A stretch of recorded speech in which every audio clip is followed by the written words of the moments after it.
శ్యామకి స్వాగతం. ఇవాళ మనం ఒక అద్భుతమైన విషయం గురించి మాట్లాడుకోబోతున్నాం. అదేంటంటే జపం.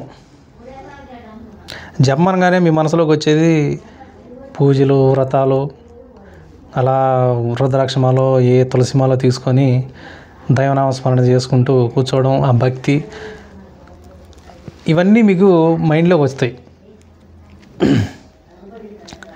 ఇదంతా మనల్లా ఏ పని కాదు, ఇది కాదులే అని చెప్పి కొంతమంది ఆ జపానికి దూరంగా ఉండేవాళ్ళు కొంతమంది ఉన్నారు. అంటే ఇప్పుడు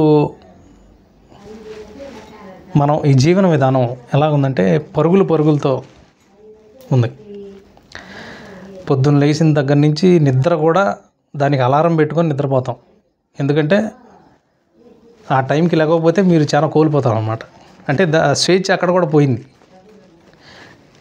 నేను రిలాక్స్ కావాలి, నేను ఎప్పుడు లేవాలనుకున్నానో అప్పుడు లేవాలి, దాన్ని మించింది లేదు, తృప్తిగా పడుకోవాలి, నిద్రపోవాలి అనే పరిస్థితి కూడా ఇప్పుడు ఎవరికి లేదు.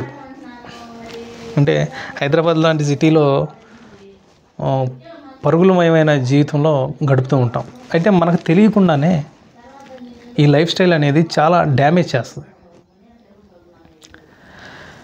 ఎంత డ్యామేజ్ అంటే వాళ్ళు యాంగ్జైటీ లాంటిది, డిప్రెషన్ లాంటివి వాళ్ళు తెలియకుండానే డిప్రెషన్స్లోనూ యాంగ్జైటీలోనూ వెళ్ళిపోతూ ఉంటారు. వాళ్ళకి తెలియకుండానే ఆ రోగాన్ని వాళ్ళు మోస్తూ అలా జీవితాన్ని తీసుకెళ్తూ ఉంటారు. కొంతమందికి దాని మీద ఫోకస్ వచ్చినప్పుడు ఈ స్ట్రెస్ వల్ల మనకి ఇవన్నీ జరుగుతున్నాయి అని చెప్పి తెలుసుకున్న వాళ్ళు ఈ స్ట్రెస్ నుంచి బయటపడడానికి కొన్ని పద్ధతులు పాటిస్తూ ఉంటారు అన్నమాట. అంటే కొత్తగా వాళ్ళు ధ్యానం చేయడానికి వెళ్ళి కూర్చుంటారు. అంటే భగవంతుడికి ధ్యానంకి చాలా దగ్గర సంబంధం కాదు. ఆ ధ్యానం అనేది భగవంతుడికి సంబంధించింది. ఇప్పటిదాకా వీళ్ళు ఏ గుడికి వెళ్ళరు, కూర్చొని ఒక మహాభారతం లాంటిది కానీ, ఒక పురాణం లాంటిది కానీ ఇందామన్న ఆసక్తి ఉండదు. కానీ రోగం వచ్చిందని తెలిసినప్పుడు, లేదా మనకు ఒక ఒత్తిడి ఉందని తెలిసినప్పుడు ఒత్తిడిని దూరం చేసుకోవడానికి మళ్ళీ మన పాత పద్ధతి ఏదైతే ఉందో ఆ ధ్యానం దగ్గరికే వస్తున్నారన్నమాట. ఇప్పుడు జరుగుతుంది అదే. క్యాంపులు ఉంటాయి, విపశ్యన అని, లేకపోతే రకరకాల ధ్యాన శిక్షణ తరగతులు ఉంటాయి. వాళ్ళు నేర్పుతూ ఉంటారు, దాంట్లో వాళ్ళు ప్రాక్టీస్ చేస్తూ ఉంటారు అన్నమాట. అయితే నేను చూసింది ఏంటంటే, ఒక వ్యక్తి, నాకు తెలిసిన వ్యక్తి చాలా hyper active person, heavy thinking, అంటే కంటిన్యూగా థాట్స్లో మునిగిపోయి ఉంటాడు. అతను విపసన ధ్యానానికి వెళ్ళాడు. ఒక 10-15 రోజులు విపసన ధ్యానం చేశాడు. నేను గమనించాను అనమాట, ఇతనిలో ఏం మార్పు వస్తుంది, ధ్యానం చేసి రావడం వల్ల ఇతనిలో ఏమైనా మార్పు వస్తుందా అని చెప్పి గమనించాను అనమాట. అయితే ఎటువంటి మార్పు లేదు అతనిలో. ఆ యాంగ్జైటీ, అతనిలో ఆ హైపర్ యాంగ్జైటీ అనేది ఉంది, పోలేదు. సో దీన్ని బట్టి నేను గమనించింది ఏంటంటే, మన యొక్క మెంటల్ ప్రొఫైల్కి తగ్గట్టుగానే మనం ధ్యానం చేయాల్సిన ప్రాసెస్ ఉంటుందనేది నాకు అర్థమైంది. శ్వాస మీద ధ్యాస పెట్టి ధ్యానంలోకి వెళ్ళడం అనేది కొంచెం హైపర్ యాక్టివ్ మైండ్ ఉన్నవాళ్ళు చేసే పని కాదు, వాళ్ళకి తగ్గ పని కాదు అది. హైపర్ యాక్టివ్ అంటే ఓవర్ థింకింగ్ ఉన్నవాళ్ళు ఆ విపసన జోలికి వెళ్ళకూడదు అనమాట. వెళ్తే ఏమవుతుందంటే వాళ్ళు కంప్లీట్గా ఆ ధ్యానంలోకి వెళ్ళలేకపోగా అది ఒత్తిడిని క్రియేట్ చేస్తుంది వాళ్ళలో. హైపర్ యాక్టివ్గా అంటే హైపర్ థింకింగ్ ఉన్న వాళ్ళకి కంటిన్యూస్ ఎంగేజ్మెంట్ ఉండాలి. కంటిన్యూగా వాళ్ళు కూర్చున్నారంటే బాడీ ఎంగేజ్ అయ్యి ఉండాలి, ఒక టాస్క్లో ఎంగేజ్ అయ్యి ఉండాలన్నమాట. వాళ్ళకి ఆ టాస్క్లో ఎంగేజ్ అయ్యి ఉంటేనే వాళ్ళు చెప్పిన ఆ పద్ధతిలో ఉండగలరు. కానీ విపసనలో ఏంటంటే ఈ శ్వాస మీద ధ్యాస పెట్టడం అంటే వాళ్ళు ఆ టాస్క్లన్నింటినీ రిజైన్ చేసి కూర్చోవడం అనేది వాళ్ళకి ఇంపాసిబుల్. దానివల్ల అతను ధ్యానంలోకి వెళ్ళలేకపోయాడు. నేను గమనించింది, అతను ధ్యానంలోకి వెళ్ళలేకపోయాడు. అయితే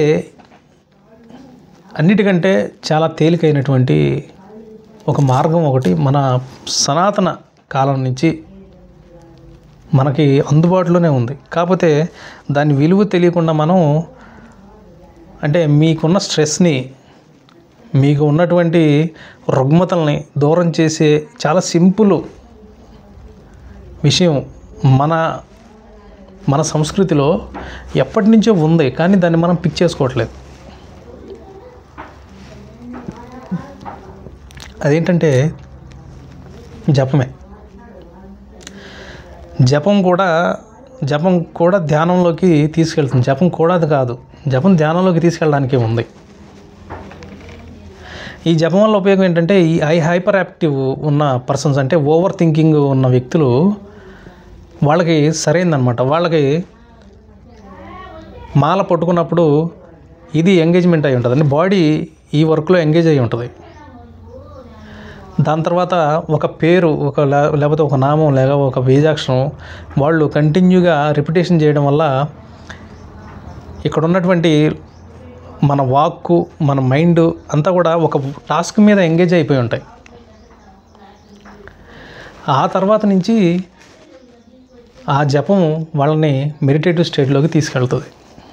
ఇది చాలా సులువైన అద్భుతమైన మార్గం. మీకు ఎటువంటి సైడ్ ఎఫెక్ట్లు లేకుండా మీరు మీ స్ట్రెస్ని, మీ యాంగ్జైటీస్ని, మీ ఓవర్ థింకింగ్ ప్యాటర్న్స్ని మార్చుకోవాలంటే జపానికి మించినటువంటి తేలికైన అద్భుతమైన మార్గం లేదు.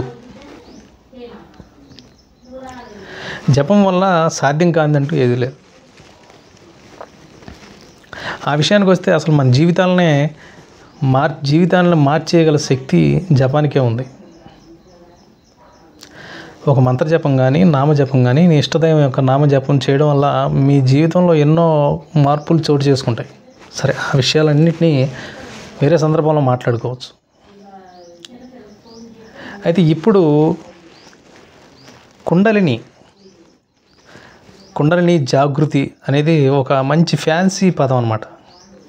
యూట్యూబ్లో కానీ ఎక్కడ పెట్టినా, వెబ్సైట్లు ఏం తీసినా కూడా మన ఇండియా అనగానే కుండలిని అని చెప్పి ఆ శబ్దం ఆటోమేటిక్గా వచ్చేస్తుంది అనమాట.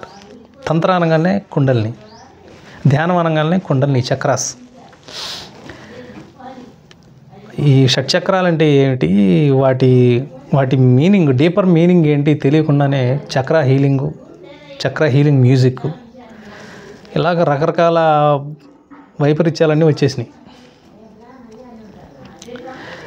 పూర్తిగా దైవికమైనటువంటి శక్తి కుండలిని అనేది.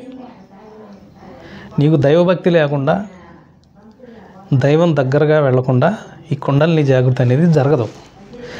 మీకేదో ఎండులో కింద నుంచి ఏదో కరెంటు పాకినట్టు ఉంటుంది, అవన్నీ మీరు ఎక్కువసేపు కూర్చోవడం వల్ల జరుగుతున్నాయేమో. కానీ భక్తి ఉంటేనే ఈ కుండలిని, భక్తి మరియు దైవ శక్తి యొక్క సహకారం లేకపోతే ఈ కుండలిని అనేది జరగదు, జాగృతి అనేది జరగదు. నేను ఫలానా మ్యూజిక్ పెట్టుకున్నాను, చక్రాస్ అన్నీ అండి, చక్రాస్ మ్యూజిక్ ఉంటాయి, ఆ మ్యూజిక్ పెట్టగానే చక్రాస్ క్లీనింగ్ అయిపోతుంది, చక్రాస్ కలుస్తున్నాయి, థర్డ్ ఐ ఓపెనింగ్ మ్యూజిక్, ఇలా పైత్యాలన్నీ కనపడ్డాయి మనకి. మనం నెట్ ఓపెన్ చేస్తే చాలా కనపడతాయి. అన్నిటినీ ట్రాష్ అవి. పూర్తిగా దైవికమైనటువంటి శక్తి కుండలిని. ఒక గురువు యొక్క, లేక గురువు దైవం, ఈ రెండిటి యొక్క సహకారం లేనిదే మీ కుండలిని జాగృతం కాదు, కుండలిని పైకి వెళ్ళదు. మీరు ట్రిక్లు ఎన్ని ఫాలో అయినా, ఈ బీజాలు రిపీట్ చేస్తే చక్ర సహస్రారంకి వెళ్ళిపోద్ది, సహస్రారం హీలింగ్ అవుతుంది. సహస్రారం హీలింగ్ అవుతుంటే వాళ్ళకి తెలిసి అంటున్నారో తెలియక అంటున్నారో తెలియదు. చక్రాస్ హీల్ అవుతాయి, ఇలా రకరకాలు ఉన్నాయన్నమాట. అంటే ఒక దైవపరమైన విషయాన్ని పూర్తిగా నాస్తికపరమైన విషయంగా మార్చేసే ప్రయత్నం జరుగుతూ ఉంది. జరిగిన దానివల్ల నష్టం ఏం లేదులే. కానీ కాకపోతే ఇప్పుడు మనం తెలుసుకోవాల్సింది ఏంటంటే, ఈ జపం ద్వారా కుండలిని కూడా మీకు జాగృతం అవుతుంది. జపం అనేది అంత అద్భుతమైన విషయం అన్నమాట.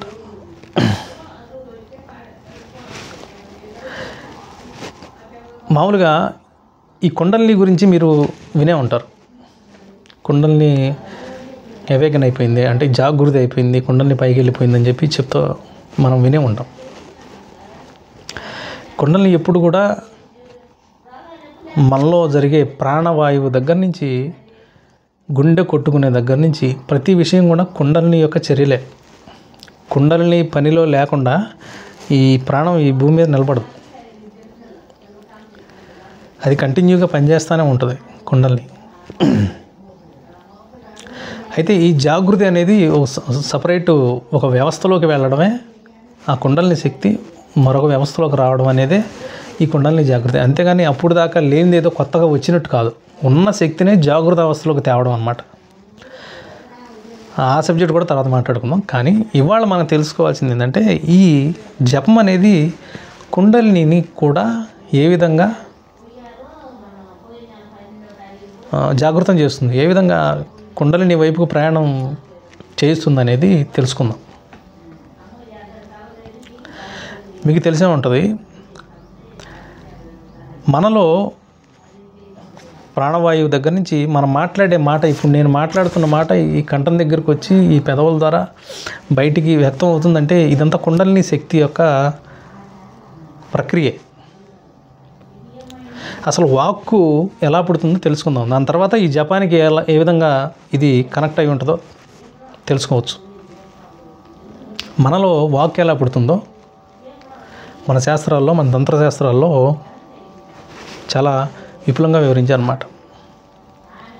ఎప్పుడైతే మనం మాట్లాడాలి అనేటువంటి ఈచ్ఛ కలిగిందో ఆత్మలో ఆ ఇచ్ఛాశక్తి ద్వారా మూలాధార చక్రంలో పరావాక్కు పుడుతుంది. పరావాక్కు అంటే ఇప్పుడు మీరు సపోజ్ మీరు ఒక డ్రాయింగ్ బోర్డు మీ ఎదురుగా ఉంది, దాని మీద ఒక గీత గీయాలనుకున్నారు. గీత గీయాలనుకున్నారు కదా, ఆ ఈచ్ ద్వారా ఆ ఈచ్ ఎప్పుడైతే వచ్చిందో ఆ గీత ఎక్కడ ఉండబోతుంది, ఎలా ఉండబోతుంది అనేది మీకు ఆల్రెడీ మైండ్లోకి వచ్చేసింది. కానీ అది మెటీరియలైజ్ అవ్వలేదు, ఇంకా మెటీరియలైజ్ అవ్వలేదు, అది బోర్డు మీదకి రాలేదు, మీ చేతిలోకి రాలేదు, అంటే ప్రయత్నం అనేది కూడా మొదలవ్వలేదు. ఆ స్థితినే ఈ వాక్కు యొక్క సూక్ష్మ స్థితి అన్నమాట. వాక్కు పుట్టడానికి మొట్టమొదటి బీజం లాంటి స్థితి పరావాక్కు. ఆ పరావాక్కు అక్కడి నుంచి స్వాధిష్టానానికి వస్తుంది. స్వాధిష్టానానికి వచ్చిన తర్వాత అక్కడ అది పశ్యంతిగా మారుతుంది. పశ్యంతి అంటే వచ్చింది, ఒక షేప్ అనేది వచ్చింది, దానికి ఒక విజన్ అనేది వచ్చేసింది. అక్కడి నుంచి మణిపురకు వెళదాం. మణిపుర అనేది కేవలం దాని యొక్క ఇంటెన్సిటీ గురించి గైడ్ చేయడానికి మణిపుర, కానీ ఆ ఫంక్షన్ వాక్కు జనరేట్ చేయడంలో మణిపురకి రోల్ ఉండదు, డైరెక్ట్ రోల్ ఉండదు. ఇండైరెక్ట్గా దాన్ని తీవ్రతను పనిలోనే పెంచడానికి తగ్గించడానికి మణిపుర చూసుకుంటుంది. మణిపుర దాటకుండా, స్వాధిష్టానం నుంచి మణిపుర టచ్ చేయకుండా అనాహతలోకి ఈ పశ్యంతి అనే వాక్కు వచ్చేసింది. అనాహత చక్రం అంటే ఈ అనాహత చక్రంలో మీ బుద్ధి తత్వం దాంట్లో కలుస్తుంది. అంటే మానసిక రూపం ఏర్పడిపోయింది అక్కడ. మీ వాక్కుకి మానసిక రూపం అక్కడ ఏర్పడింది. దాన్ని మధ్యమం అంటారు. అనాహత నుంచి విశుద్ధి చక్రం దగ్గరికి వచ్చిన తర్వాత ఈ విశుద్ధి చక్రం నుంచి ఇటు నుంచి పైకి పోదు, ఆజ్ఞాచక్రం వైపుకు పోదు వాక్కు. విశుద్ధి చక్రం నుంచి ఇలా గొంతు ద్వారా, పెదవుల ద్వారా, ఈ కండరాల ద్వారా, కదలిక ద్వారా వైఖరి వాక్కుగా బయటకు వస్తుంది. వాక్కు అనేది మూలాధారం నుంచి పుట్టి విశుద్ధి దగ్గర నుంచి బయటకు వస్తుంది. ఈ విధంగా వైఖరి వాక్ అంటే మనం మాట్లాడుకునేటువంటి వినపడేటువంటి మాట. ఈ విధంగా ఇన్ని రకాల ప్రాసెస్లోకి వెళ్ళి మన వాక్ అనేది బయటకు వస్తుంది. ముందు పరవాక్కు అంటే సూక్ష్మ స్థితిలో ఉంటుంది. ఆ తర్వాత పశ్యంతి నాదస్వరూపంలో ఉంటుంది. ఆ తర్వాత మధ్యమం, దానికి మీ బుద్ధి దాని యొక్క ఫీలింగ్స్ అవన్నీ యాడ్ అవుతాయి. ఆ తర్వాత నుంచి వైఖరి అంటే బయట అందరూ వినబడేటువంటి స్థితిలో రూపాన్ని అది సంతరించుకొని మనకి ఇక్కడ మొదలైనటువంటి భావం బయట వేరే వాళ్ళ పర్సన్ దగ్గరికి వెళ్తుంది. ఈ విధంగా ప్రయాణం చేస్తుంది అన్నమాట. అయితే ఈ జపం యొక్క సాధనలో పూర్తిగా దీన్ని రివర్స్ చేయడమే జపం యొక్క నిర్మాణం అన్నమాట. అది ఎలాగో చూడండి. ముందు వైఖరి అంటే మీరు ఒక నామాన్ని తీసుకున్నారు, బయట ఇలా కూర్చొని బయటకు శబ్దం చేస్తూ జపిస్తున్నారు. ఇది వైఖరి. బయట వరకే ఉన్న స్థితి, ఇంకా లోపలికి వెళ్ళలేదు. కొన్ని రోజుల తర్వాత మీకు ఆ నామం కానీ ఆ శ్లోకం కానీ కంఠోపాఠం అయిపోయింది.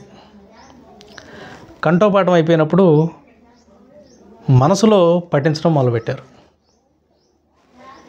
కిందకు వచ్చింది మనసు. ఎక్కడ ఇందాక చెప్పాం కదా, అనాహత దగ్గర మధ్యమంగా మారిందని. మన బుద్ధి అవన్నీ యాడ్ అయిపోయింది దానికి. కాబట్టి మీరు ఇప్పుడు ఈ శ్లోకాన్ని ఇప్పుడు రివర్స్లో వెళ్తున్నారు. వైఖరి నుంచి మళ్ళీ ఇప్పుడు మధ్యమంలోకి వెళ్ళారు. అంటే కొన్ని రోజులు చేసిన తర్వాత ఏముందంటే మనసుకి కంఠోపాఠం అయిపోయి మనసులో మీరు ఆ శ్లోకాన్ని మనసులో రిపీట్ చేసుకోవడానికి వీలవుతుంది. అది రిపీట్ చేస్తున్నారు. అది రిపీట్ చేస్తూ ఉంటే దాన్ని మధ్యమం అంటాం, మానసికంగా చేసేది. కొన్ని రోజులు మీరు చాలా తీవ్రంగా జపం చేయడం మొదలుపెట్టారు. జపం చేయడం మొదలుపెట్టిన తర్వాత కొన్ని రోజులకి ఆ జపం దానికదే జరుగుతూ ఉంటుంది మీలో, మనసులో. ఎలాగంటే ఇప్పుడు సపోజ్ మీరు కొత్తగా ఒక శ్లోకాన్ని నేర్చుకున్నప్పుడు పూర్తి ఫోకస్ అంతా దాని మీద ఉంటుంది. ఉన్నప్పుడు ఎటువంటి థాట్స్ రావు. నేర్చుకునే టైంలో, అది చదివే టైంలో ఎటువంటి థాట్స్ రావు. కంప్లీట్గా దాని మీదే ఫోకస్ ఉంటుంది. కానీ అది కంఠోపాఠం వచ్చిన తర్వాత ఆ శ్లోకం మీరు చదువుతూ ఉన్నప్పుడు వేరే థాట్స్ కూడా వస్తూ ఉంటాయి. ఒకవైపు థాట్స్ వస్తూనే ఉంటాయి, ఒకవైపు మీకు శ్లోకం తప్పు లేకుండా వెళ్ళిపోతూనే ఉంటుంది. ఇది మీ పూర్తి సబ్కాన్షియస్లోకి వెళ్ళిపోయినప్పుడు జరుగుతుంది. అదే జరిగింది ఇక్కడ. మీ నామజపం యొక్క నామం కానీ మీరు చేస్తున్నటువంటి శ్లోకం కానీ పూర్తిగా సబ్కాన్షియస్లోకి వెళ్ళిపోయినప్పుడు మీ ప్రమేయం లేకుండానే అది రిపీట్ అవుతూ ఉంటుంది. ఓ పక్క నుంచి థాట్స్ వస్తూ ఉంటాయి. ఇలా 2 విభాగాలుగా ఉంటాయి అన్నమాట. అయితే మీరు ఈ థాట్స్ కాకుండా మీరు అక్కడ రిపీట్ అవుతున్నటువంటి శ్లోకాన్ని గమనిస్తూ ఉన్నారు. అంటే మీరు జపం చేస్తున్నప్పుడు లోపల దానికదే రిపీట్ అవుతున్నటువంటి శ్లోకాన్ని కానీ మంత్రాన్ని కానీ మీరు గమనిస్తూ ఉన్నారు. దాన్ని పశ్యంతి అంటాం. జపంలో ఒక అద్భుతమైన స్థాయి ఇది. అంటే జపం జరుగుతూనే ఉంటుంది స్వతంత్రంగా. మీరు ఆ జరుగుతున్న జపాన్ని మీరు గమనిస్తూ ఉంటారు అన్నమాట. పశ్యంతి నుంచి మీ ప్రమేయం లేకుండా, అది సబ్కాన్షియస్ మైండ్లోకి వెళ్ళిపోయింది. ఇంకా మీ ప్రమేయం లేకుండానే పరావాక్కులోకి వెళ్ళిపోతారు. కొత్తలో